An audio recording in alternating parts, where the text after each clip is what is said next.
Hello, my gardening friends. Today I would like to share with you an overview of my native plant gardens, a bit of a history of how I got started with native plant gardening, and some tips and resources that you might find useful in your native plant gardening journey as well. As I'm chatting, I'll be sharing videos and pictures of my gardens and featuring many of the native plants that I have in my gardens as well. I'm in southwestern Ontario in Canada, and I started gardening many years ago. But I only really discovered native plants about 5 years ago. I was researching a new plant that was shared with me to make sure that I met its needs, as I do for all new plants in my gardens. And this plant was obedient plant, and it was most certainly my gateway plant into native plant gardening. I saw pollinators flock to this plant like nothing I've seen before in the garden. It was like a light bulb went off in my brain. I thought that I was doing good by planting any plants without rhyme or reason, but I quickly discovered the importance of native plants in particular and how the plants that I chose for my gardens could help support the local ecosystem and particularly pollinators that we all know are in decline. And this quickly became a passion of mine pretty much overnight.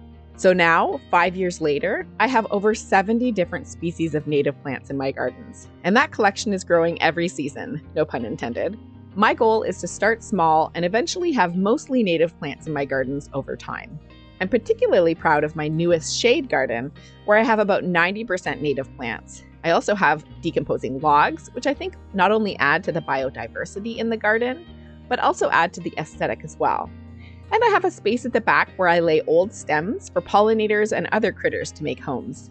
I start many of my plants from seed, and this kind of growth takes time. Some of my plants have taken years before I even see the first bloom. In time, I will remove more and more of the non-native plants in my gardens as the native species get more established and flourish. I'm also doing my best to learn. There's a lot to learn when it comes to native plant gardening. It's like each plant has its own recipe card, and I have to figure out the best methods to keep them happy, individually, as a collective, and in balance with the needs of my life and family. I completed my pollinator stewardship certification from Pollinator Partnership Canada, and I learned so much about pollinators, creating pollinator habitat, and ensuring that I have blooms and host plants to serve pollinators in all stages of development.